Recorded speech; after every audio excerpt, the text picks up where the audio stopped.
You are not here by accident, and this moment is not random.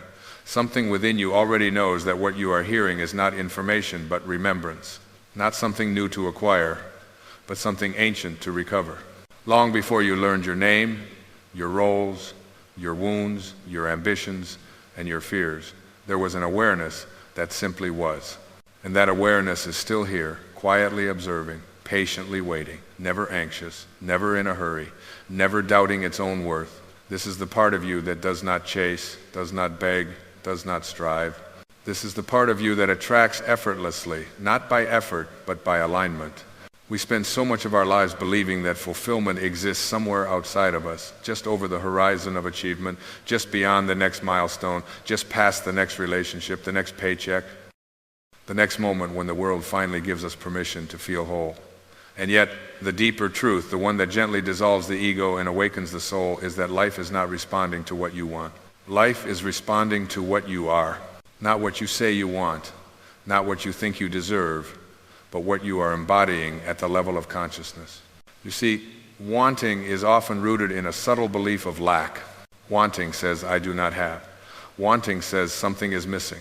Wanting says, when this arrives, then I will be complete. And the universe, which is extraordinarily obedient, responds not to the words, but to the vibration beneath them. It hears the belief, not the desire. It responds to the identity, not the wish. And so it continues to mirror back experiences that confirm what you are convinced of inside, that you are not enough yet, that you are incomplete, that something outside of you must arrive before peace is possible. This is not punishment. This is not cruelty. This is love in its most precise form. Life is always teaching you who you believe yourself to be. When you look honestly at your patterns, the relationships that repeat, the obstacles that recur, the emotional reactions that feel automatic, you begin to see that they are not accidents, they are reflections. They are mirrors held up not to your circumstances, but to your consciousness. And the moment you stop asking, why does this keep happening to me? And instead ask, what is this revealing about what I am carrying within me? You step out of victimhood and into authorship. You move from reaction to creation. This is where true healing begins. Not in fixing the world, but in understanding the self. Not in controlling outcomes, but in clarifying identity. You are not your past. You are not your trauma. You are not the story you've been repeating to explain your pain. Those are experiences you've had, not definitions of who you are. And yet, when the ego is left unchecked, it clings to those stories because they provide familiarity. The ego would rather be familiar than free. It would rather be right than peaceful. It would rather protect an old identity than surrender to a higher truth.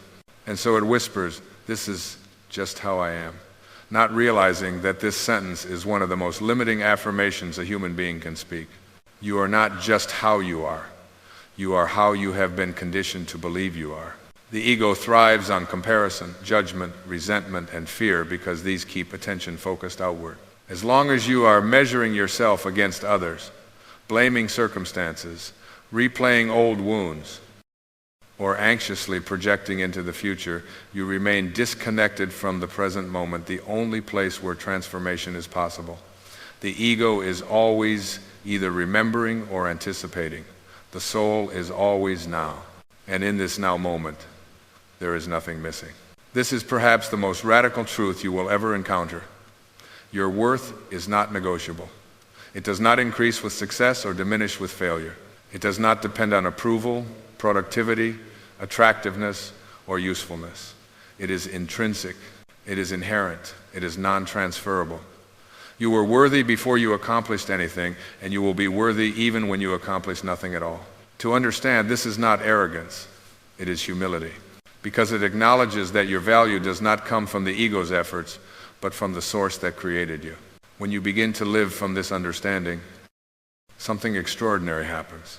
You stop trying to get love, and you start being love. You stop chasing validation, and you start radiating authenticity. You stop manipulating outcomes, and you start trusting intelligence far greater than the thinking mind. And life responds accordingly.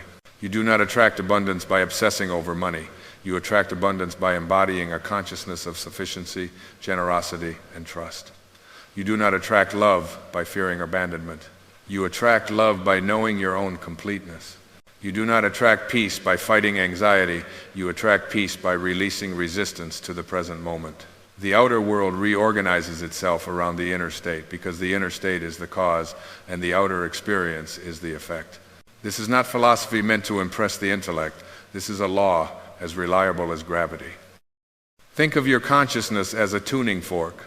Whatever frequency you are vibrating at determines what harmonizes with you. When you are vibrating at fear, you attract circumstances that require fear.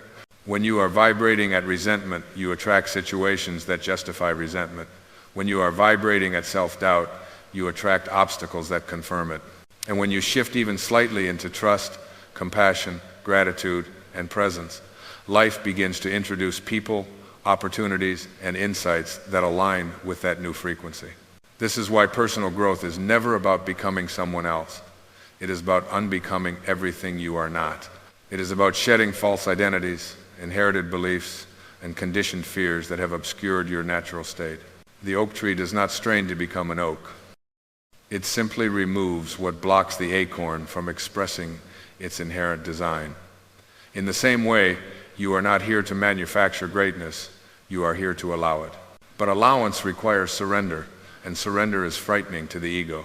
The ego equates surrender with loss of control, not realizing that control was always an illusion. You have never controlled the beating of your heart, the rising of the sun, or the unfolding of life itself. And yet, somehow, everything has continued. Life has been living you just as much as you have been living life. The moment you stop resisting this truth, you feel relief. The moment you stop arguing with what is, you experience grace. Forgiveness plays a central role in this awakening, not as a moral obligation, but as a practical necessity for freedom. Holding resentment is like drinking poison and waiting for someone else to suffer. It keeps you anchored to the past, replaying moments that no longer exist, draining energy that could be used for creation. There are no justified resentments because resentment only hurts one person, the one holding it. Forgiveness is not about condoning behavior. It is about reclaiming your own peace. When you forgive, you are not saying, "What happened was acceptable." You are saying, "I choose not to let this define my inner world." You are choosing alignment over attachment, freedom over familiarity. And as you release these energetic anchors, you may notice something remarkable. Your external circumstances begin to shift without effort.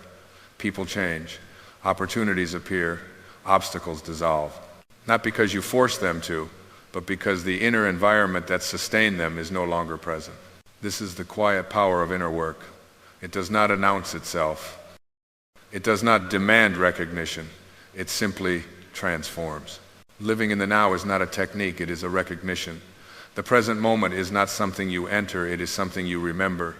You never left. Anxiety dissolves when attention returns to now because anxiety cannot survive without a future to project into. Regret dissolves when attention returns to now because regret cannot survive without a past to revisit. Peace is not something you find, it is what remains when the mind stops traveling. And in this stillness, you may begin to sense something subtle but profound. The intelligence that animates you is the same intelligence that animates everything. You are not separate from life. You are an expression of it. You are not a fragment struggling to survive in a hostile universe. You are the universe experiencing itself through a unique perspective. This understanding dissolves loneliness at its root. How can you be alone when you are made of the same substance as the stars? The soul always knows. Long before logic catches up, long before evidence appears, long before circumstances change, there is an inner knowing that whispers, "This is the way." The challenge is not that the soul is silent. It is that the mind is loud. The ego demands proof, guarantees, timelines, and reassurance. The soul asks only for trust, and trust grows not through control, but through alignment. When you act from alignment, effort feels different. It is not forced, it is inspired. You are not pushing against life, you are cooperating with it. And when resistance falls away, synchronicity emerges. You meet the right people at the right time. You hear the right words when you need them. Doors open, not because you knocked harder, but because you were finally ready to walk through them. This readiness is not about worthiness. You were always worthy. It is about identity. Who are you being in this moment? A seeker who believes fulfillment is elsewhere, or a creator who recognizes it within?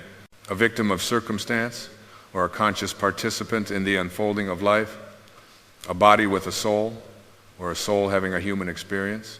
When you identify with the ego, life feels like a struggle. When you identify with the soul, life feels like a dance. The music does not always change, but your relationship to it does. And as this relationship shifts, you may notice that what you once desperately wanted loses its grip on you. Not because it was wrong, but because it was never the source of fulfillment you imagined. What you were really seeking was a feeling, peace, freedom, love, significance. And these were always available internally. The external goals were simply symbols the mind used to justify allowing those feelings. Once you realize you can allow them now, the chase ends. This is the paradox. When you stop chasing, things start arriving. When you stop needing, you start receiving. When you stop proving, you start attracting. You do not attract what you want. You attract what you are. So be peace, and peace will find you. Be love, and love will recognize itself in your presence. Be trust, and life will show you reasons to trust. Be gratitude, and abundance will multiply. This is not wishful thinking, it is spiritual physics. And remember, transformation is not a dramatic event. It is a gentle, moment-by-moment choice to return to truth, to notice when the ego tightens and to soften, to notice when fear speaks and to listen without obeying, to notice when the past calls and to remain present. Every time you choose awareness over reaction, you shift your frequency. Every time you choose compassion over judgment, you realign with your nature. Every time you choose now over later, you step into freedom. There is nothing you need to add to yourself to be whole. There is only what you need to release. And as you release beliefs, identities, resentments, fears, you may discover that what remains is not emptiness, but fullness, not weakness, but strength, not confusion, but clarity. This is who you were before the world told you who to be. This is who you are beneath the noise. And from this place, everything follows. And from this place, everything follows, not because you command life to obey you, but because you are no longer in conflict with it. When you stop arguing with reality, reality stops arguing with you. When you stop insisting that life be different before you allow yourself to feel whole, life gently rearranges itself to mirror that wholeness back to you. You begin to notice that effort transforms into intention. Struggle transforms into clarity. Control transforms into cooperation.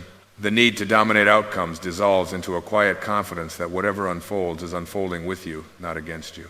This is not passive resignation. This is conscious alignment. It is the deepest form of power there is, the power that does not push, but attracts. Most people misunderstand attraction. They think it is about visualizing objects, repeating affirmations, or forcing optimism. But attraction is not a technique. It is a state of being. It is not about what you say to yourself, but about what you believe without words. It is not about convincing the universe. It is about becoming congruent with the truth of who you are. When your inner world is fragmented, when part of you wants and another part doubts, when part of you hopes and another part fears, you emit mixed signals. Life reflects that confusion back as delay, inconsistency, or resistance. But when your inner world becomes coherent, when your thoughts, emotions, and beliefs align with a deeper knowing, the signal becomes clear, and clarity is magnetic. This is why healing always precedes manifestation. You cannot create sustainably from a wounded identity. You can achieve, yes, but achievement without healing becomes another mask, another distraction, another attempt to outrun an inner emptiness that will not be silenced by success. True fulfillment comes not from adding more to your life, but from subtracting what is false. The ego resists this subtraction because it has invested heavily in the illusion of becoming. It tells you that you are a project, a work in progress, something to be improved, optimized, perfected. And while growth is natural, the belief that you are fundamentally incomplete is not. That belief is the root of suffering. It keeps you striving for a future self instead of honoring the presence of the self that already is. The soul, on the other hand, knows that growth is expansion, not repair. A flower does not bloom because it is broken. It blooms because that is its nature.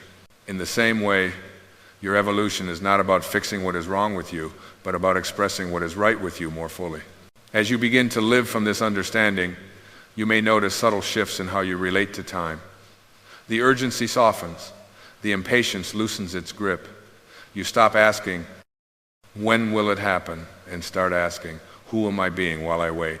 And in that question, waiting itself transforms. It becomes a sacred interval, not a punishment. A gestation period, not a delay. Nothing in nature rushes, and yet everything is accomplished. The seasons do not compete with one another. Winter does not apologize for resting. Spring does not demand proof before it blooms. Summer does not cling when it is time to let go. Autumn does not mourn what falls away. Each phase trusts the intelligence that moves it. And you are no different. You are not late. You are not behind. You are exactly where you need to be to become who you are becoming. This is why comparison is so corrosive to the spirit. When you measure your life against someone else's timeline, you disconnect from your own rhythm. You forget that growth is not linear, that awakening is not predictable, that transformation does not follow a schedule. Each soul unfolds according to its own design. And the moment you stop comparing, you reclaim your energy. Energy is precious.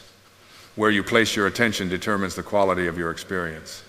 Attention given to fear amplifies fear. Attention given to gratitude amplifies abundance. Attention given to judgment strengthens separation. Attention given to compassion dissolves it. This is not moral philosophy. It is energetic law. What you feed grows. What you starve fades. So ask yourself gently, without condemnation, where is my attention habitually resting? On what is wrong or on what is real? On what is lacking or on what is alive? On what has hurt me or on what is healing me right now? These questions are not meant to induce guilt. They are meant to invite awareness. Awareness is the doorway to choice. And choice is the birthplace of freedom. Freedom does not mean the absence of challenge. It means the absence of identification with struggle. Challenges will arise, that is the nature of form. But when you are rooted in being rather than becoming, challenges no longer threaten your identity. They become invitations rather than obstacles, teachers rather than enemies. Even pain, when met with presence, transforms. Pain resisted becomes suffering. Pain accepted becomes wisdom. Pain observed becomes compassion. And compassion, perhaps more than anything else, is the signature of an awakened life. When you recognize your own humanity with tenderness, you recognize it in others. Judgment falls away because you see yourself everywhere. Forgiveness becomes natural because you understand that everyone is acting from their level of consciousness just as you are. This understanding does not make you passive. It makes you peaceful. It does not make you indifferent. It makes you discerning. You learn to say yes without attachment and no without guilt.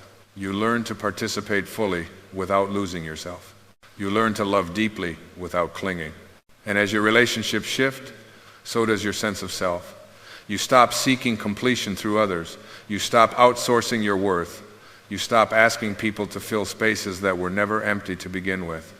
Love becomes an expression, not a transaction. A sharing, not a bargaining. This is when you truly understand that you are already enough, not as a concept, but as a lived reality.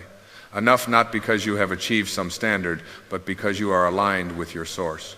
Enough not because life is perfect, but because your relationship to life is honest. Enough not because nothing hurts, but because nothing defines you. From this place of enoughness, generosity flows naturally. You give without depletion. You serve without self-erasure. You create without attachment to outcome. And paradoxically, this is when life gives back most abundantly, not because you are trying to receive, but because you are open. Openness is the key. A closed heart cannot attract. A guarded mind cannot receive. A contracted identity cannot expand. When you soften, life enters. When you trust, life responds. When you allow, life surprises you. You begin to see that miracles are not violations of natural law. They are expressions of alignment with it. They occur not when you beg, but when you believe. Not when you force, but when you flow. Not when you demand, but when you surrender. Surrender does not mean giving up your dreams. It means releasing your grip on how they must arrive. It means trusting that the intelligence that placed the desire within you knows how to fulfill it in ways the ego cannot predict. It means letting go of the illusion that your limited perspective knows best. When you surrender in this way, anxiety loses its fuel, control loses its purpose, resistance loses its argument. And what remains is a quiet joy, not the excitement of getting what you want, but the peace of being who you are. This joy is not dependent on circumstances. It does not fluctuate with outcomes. It is not loud or dramatic. It is steady, grounded, spacious. It feels like coming home to yourself after a long journey of seeking. And perhaps that is what this life has always been, a remembering rather than a becoming, a return rather than a conquest, a softening rather than a struggle. You were never meant to attract happiness by chasing it. You were meant to embody happiness by aligning with your nature. You were never meant to earn love by proving your worth. You were meant to express love by recognizing it within. You were never meant to control life into submission. You were meant to cooperate with its intelligence. So rest in this knowing. Let it settle beneath your thoughts, beneath your habits, beneath your fears. Let it inform how you breathe, how you listen, how you respond. Let it guide you back to yourself again and again. Because when you change within, not by force, but by awareness, everything follows. Not because the world suddenly becomes perfect, but because you finally see it clearly. And in that clarity, you are free. This is emotional maturity. Not the absence of desire, but the absence of attachment. Attachment says, I cannot be okay unless this happens. Alignment says, I am okay, and I welcome what happens. From this place, gratitude becomes effortless. Not gratitude as politeness, but gratitude as perception. You begin to notice what is already working, already supporting you, already unfolding. You see that breath is a gift. Awareness is a gift. Existence itself is a miracle so ordinary that the mind overlooks it. Gratitude shifts your frequency instantly, not because it changes circumstances, but because it changes perception. And perception is reality experienced. Two people can stand in the same moment and live in entirely different worlds, depending on what they are noticing. When you notice lack, life feels harsh. When you notice presence, life feels generous. Presence is the doorway through which everything meaningful enters. Creativity flows from presence. Love deepens in presence. Healing occurs in presence. You cannot heal yesterday. You cannot live tomorrow. You can only meet now. And now is always sufficient. Even when now includes discomfort. Discomfort is not an error. It is information. It is the soul signaling misalignment, asking for attention, inviting recalibration. When you meet discomfort with curiosity instead of resistance, it loosens. When you meet it with compassion instead of judgment, it transforms. Nothing in you is asking to be rejected. Everything in you is asking to be understood. This includes fear. Fear is not the enemy. Fear is simply the ego's attempt to protect an identity it believes is fragile. When you stop fighting fear and start observing it, it loses authority. You realize that fear is loud but not wise, insistent but not accurate, convincing but not truthful. Fear speaks in absolutes. The soul speaks in whispers. Fear demands certainty. The soul invites trust. And trust is not blind belief. It is experiential knowing. It is built each time you choose alignment over anxiety and discover that life holds you. Each time you release control and notice that things still work out, sometimes better than you imagined. Each time you listen inward and are guided accurately. Slowly, confidence replaces doubt. Not confidence in outcomes, but confidence in yourself. Confidence that whatever arises, you can meet it with presence. Confidence that you do not need to know everything in advance to move forward. Confidence that your worth is not fragile. This confidence is quiet. It does not need to announce itself. It does not compete. It does not seek validation. It simply stands.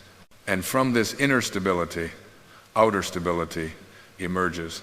Not because life becomes predictable, but because you become adaptable, flexible, resilient, rooted. You realize that nothing external can give you what you refuse to allow internally. And nothing external can take from you what you are no longer outsourcing. This is sovereignty. Not dominance, but self-ownership. The recognition that while you cannot control life, you can choose how you relate to it. And that choice shapes everything. You don't attract what you want. You attract what you are. So be patient if things are shifting slowly. Consciousness evolves in layers. Identity softens in waves. Integration takes time. There is no rush. Awakening is not a race. It is a return. A return to simplicity. A return to presence. A return to truth. And truth, when fully embodied, changes everything without force, without struggle, without noise. Just by being. You did not arrive here by accident, and you are not listening to these words by chance. Something deeper than logic, deeper than habit, deeper than the restless voice of the world has guided you to this moment. There is a quiet intelligence within you that has always known when it was time to listen, when it was time to remember, when it was time to come home. And as you sit with these words now, I want you to gently consider a possibility that may change the way you see everything. God is not somewhere else. God is not distant, not hidden, not waiting behind a veil you must earn the right to cross. God is the very energy that animates your breath, the awareness that hears these words, the presence that has never left you, not for a single moment. Most of us were taught very early in life to look outward for the sacred. We were taught to search the skies, the temples, the books, the authorities, the experts. We were taught that divinity was separate, elevated, distant, and conditional. And without realizing it, we learned to feel small in the presence of something we believed was great. We learned to bow not in reverence, but in unworthiness. We learned to ask, to plead, to hope that one day we might be deemed enough to be loved, guided, forgiven, or blessed. And in that very learning, we forgot something essential. The source we are seeking is the source from which we came. There is a profound difference between believing in God and knowing God as your own deepest essence. Belief keeps God external. Knowing brings God home. Belief can be debated, defended, argued, and doubted. Knowing is silent. It does not shout. It does not compete. It simply is. When you know that the same intelligence that spins galaxies also beats your heart, you stop asking the world for permission to be whole. You stop outsourcing your worth. You stop living as a fragment searching for completion. You begin to remember yourself as an expression of something infinite, temporary in form, but eternal in essence. Think of the ocean for a moment. A wave rises, takes shape, crests, and eventually dissolves back into the sea. The wave may believe it is separate, that it must struggle to survive, that its height determines its value. But the ocean never doubts itself in the wave. The ocean is fully present in every wave, regardless of its size or duration. You are like that wave. Your body has a shape, a story, a beginning and an ending, but the energy that animates you is oceanic. It is timeless. It does not arrive when you succeed, nor does it leave when you fail. It does not grow when you are praised or shrink when you are criticized. It simply expresses itself as you. The ego, however, has a different agenda. The ego wants you to believe that you are separate, incomplete, and in constant need of validation. It survives by comparison, by judgment, by fear. The ego whispers you are not enough yet, and then points you toward the next achievement, the next possession, the next relationship, the next identity. And the tragedy is not that the ego exists, but that we mistake it for who we are. We confuse the mask with the face, the role with the soul, the costume with the actor, and in that confusion, we forget the energy within us that is already whole. The moment you begin to see the ego for what it is, a learned voice, a conditioned pattern, a collection of thoughts, you create space for something far more powerful to emerge. You begin to notice that behind every thought is awareness. Behind every emotion is presence. Behind every fear is a witnessing consciousness that is not afraid. That witnessing presence is not trying to improve itself. It is not trying to prove itself. It is not trying to become spiritual. It already is what it is seeking. That presence is the quiet place within you that has always been at peace, even when your mind was at war. When you understand that God is not a being who judges you, but the beingness that expresses as you, forgiveness takes on an entirely new meaning. You stop asking, "Am I forgiven?" and begin to ask, "What part of me is still refusing to love?" Forgiveness is not something God grants you after you repent. Forgiveness is what happens when you remember that separation was never real. You cannot hold resentment without believing in division. You cannot carry guilt without believing you have fallen out of grace. But grace is not something you fall into or out of. Grace is the ground of your existence. Every resentment you carry is a story you are telling yourself about how reality should have been different. Every grievance is a contract you keep renewing with the past. And yet, the energy that you call God only exists now. It does not live in yesterday's mistakes or tomorrow's worries. It lives in this breath, this moment, this awareness. When you cling to resentment, you are asking the present moment to pay for the past. And the present moment is innocent. It has done nothing wrong. It simply offers itself to you again and again, asking only that you meet it without armor. Letting go is not weakness. Letting go is alignment. When you release what no longer serves you, you are not losing something valuable. You are making room for what is real. The ego believes that holding on is strength. The soul knows that surrender is power. Surrender does not mean giving up your life. It means giving up the illusion that you are separate from life. It means trusting that the same intelligence that created you knows how to move through you. You were not born to manage the universe. You were born to participate in it. And participation does not require control. It requires presence. When you are present, you are available to guidance. When you are present, intuition speaks more clearly than fear. When you are present, you stop reacting to life and start responding from wisdom. The energy inside you does not shout directions. It nudges. It whispers. It feels like ease. It feels like resonance. It feels like a quiet yes in the body. So many people ask, what is my purpose? As if it were hidden in a distant future or locked behind a series of achievements. But your purpose is not something you find. It is something you remember. Your purpose is to be who you are without apology, without resistance, without the constant need to edit yourself to fit someone else's expectations. A rose does not ask how to be a rose. It does not compare itself to the oak or apologize for not being taller. It simply expresses its rosiness, and in doing so, it fulfills its purpose completely. The energy you call God is creative. It is expansive. It is loving by nature. When you align with it, you naturally become more creative, more expansive, more loving. Not because you are trying to be better, but because you are allowing what you already are to flow unobstructed. Love is not something you generate. Love is something you remove obstacles to. Fear, judgment, and resentment are the obstacles. Awareness, compassion, and presence dissolve them. Healing does not begin when circumstances change. Healing begins when perception changes. You can carry the same wound for decades, not because it is still hurting you, but because you are still identifying with it.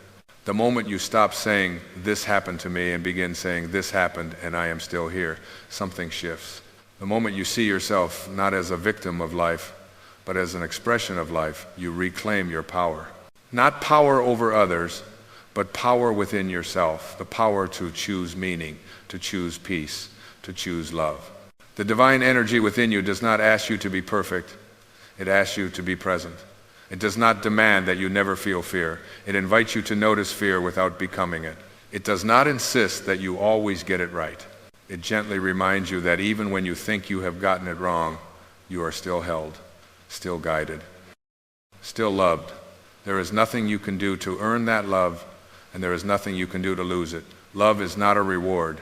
Love is your nature. When you change the way you look at yourself, the way you look at the world changes. When you stop seeing yourself as a problem to be fixed, you stop seeing the world as a battlefield. When you recognize the divine in yourself, you begin to recognize it everywhere. In the eyes of a stranger, in the laughter of a child, in the silence between thoughts. And life becomes less about surviving and more about remembering. This remembering is not dramatic. It does not come with fireworks or proclamations. It often arrives quietly, in moments of stillness, in the simple realization that you are okay right now. That you have always been okay at the deepest level. That beneath the stories, the roles, the fears, and the striving, there is a steady presence that has never been damaged. That presence is not impressed by your achievements, nor is it disappointed by your mistakes. It simply delights in being. As you continue to walk through your life, carrying responsibilities, relationships, dreams, and challenges, remember this: you are not walking alone, and you are not walking toward God. You are walking as God, expressed uniquely, temporarily, beautifully as you. Every step you take in awareness is a prayer. Every act of kindness is an acknowledgement of truth. Every moment of forgiveness is a return to alignment. You do not need to become spiritual. You are spiritual. You do not need to find God. You are immersed in God. You do not need to prove your worth. You are worth itself expressing in human form. And when you live from this knowing, your life becomes less about effort and more about flow, less about fear and more about trust, less about getting somewhere else and more about being fully here. So breathe. Feel the energy that animates you. Notice the awareness that hears these words.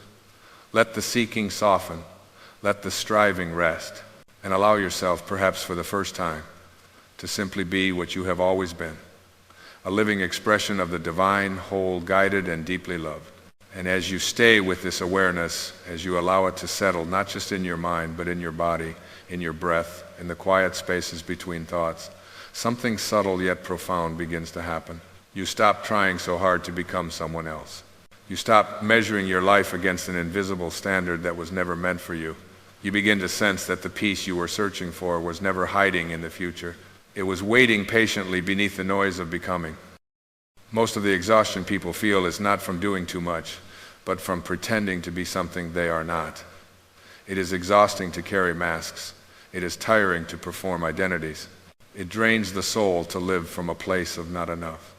And when you finally allow yourself to rest in the truth of who you are, there is a gentleness that enters your life, not passivity, not resignation, but a soft strength, a grounded clarity, a feeling that you are finally moving with life instead of against it. The divine energy within you does not rush, it is not anxious, it does not panic about timelines. It understands seasons, it understands unfolding. When a seed is planted, it does not shout at the soil to hurry up. It trusts the process. It trusts the intelligence of life to do what it knows how to do. And you, too, are part of that intelligence. When you stop interfering with fear, when you stop sabotaging yourself with doubt, when you stop demanding certainty before you move, you allow that intelligence to express itself naturally through you. So often, people say they want guidance, but what they really want is reassurance for their fear.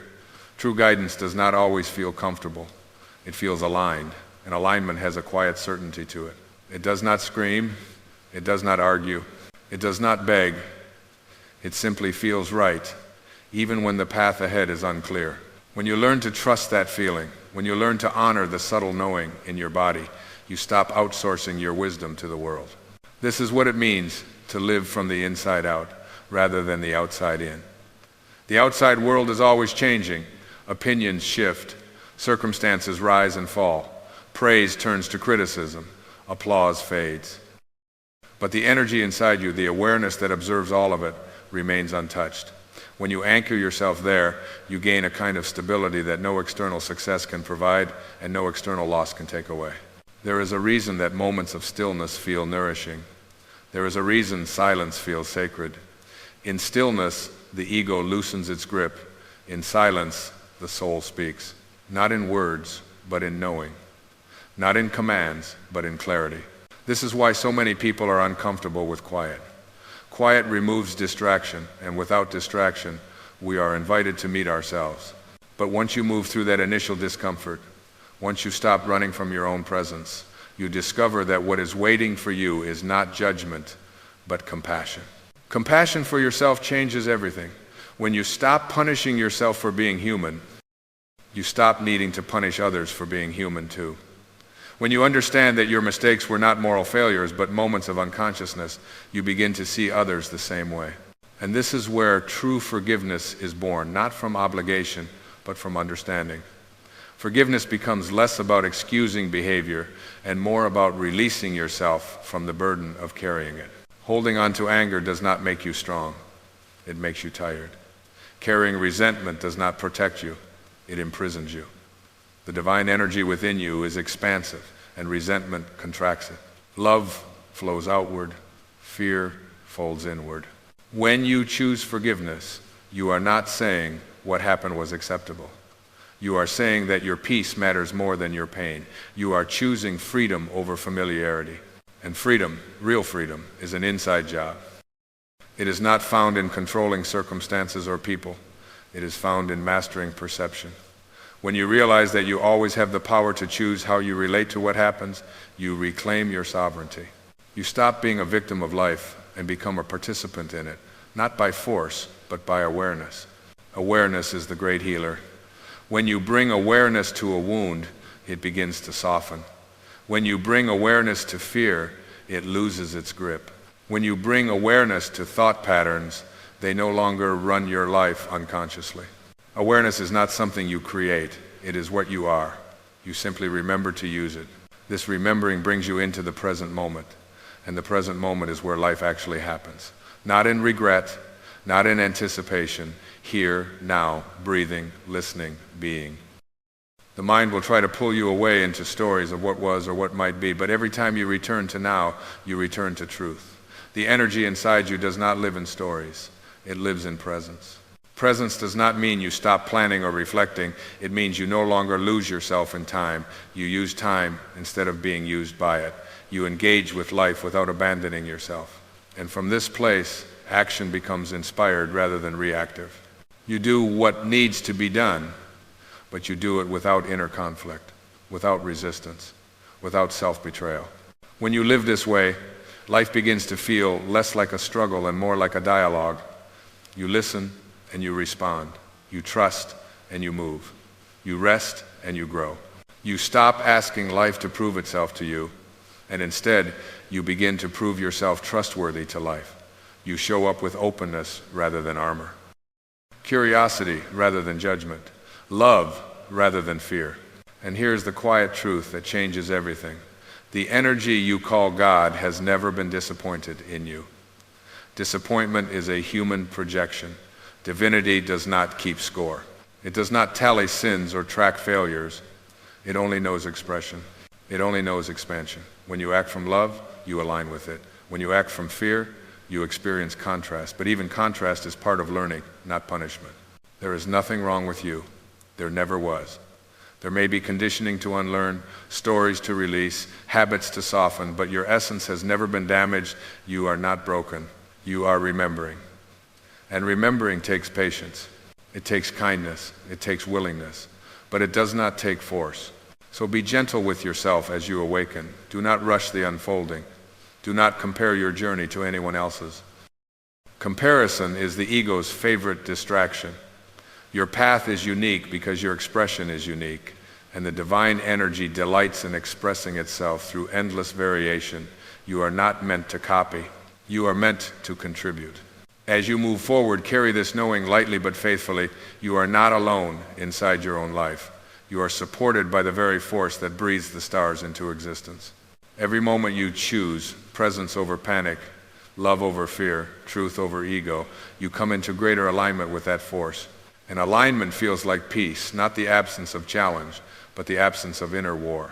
Let this be the place you return to again and again, not as an idea, but as an experience, not as a belief, but as a knowing. God is not somewhere else. God is not waiting for you to become better. God is not withholding love until you get it right. God is the energy inside you, guiding you gently, patiently, faithfully home to yourself. And as this understanding deepens, you may notice something else beginning to dissolve, an old tension you didn't even realize you were carrying. The tension of needing to arrive somewhere else before you are allowed to feel whole.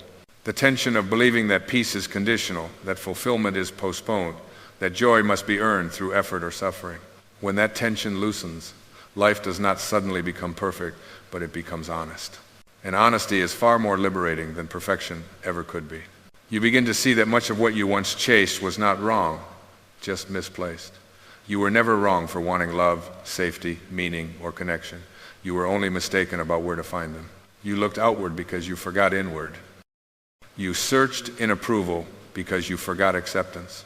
You reached for control because you forgot trust. And forgetting is not a sin, it is part of the human experience. Remembering is simply the return. The divine energy within you is not impressed by how busy you are, how much you produce, or how many roles you juggle. It responds to alignment, not activity. You can spend your life running and still feel empty, or you can stand still in awareness and feel full. Fulfillment does not come from adding more to your life. It comes from removing what blocks you from feeling life fully.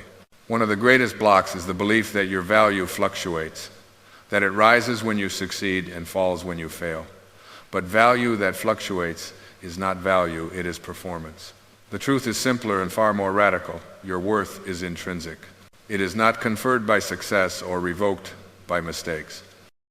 It is inherent because you exist, and existence itself is the expression of the divine. When you truly grasp this, competition loses its grip. You no longer need to prove anything to anyone. You stop turning life into a comparison chart. You begin to celebrate others without diminishing yourself. Their light does not threaten yours.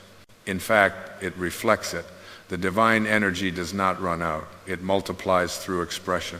When one candle lights another, the room grows brighter, not dimmer. This understanding changes how you relate to struggle.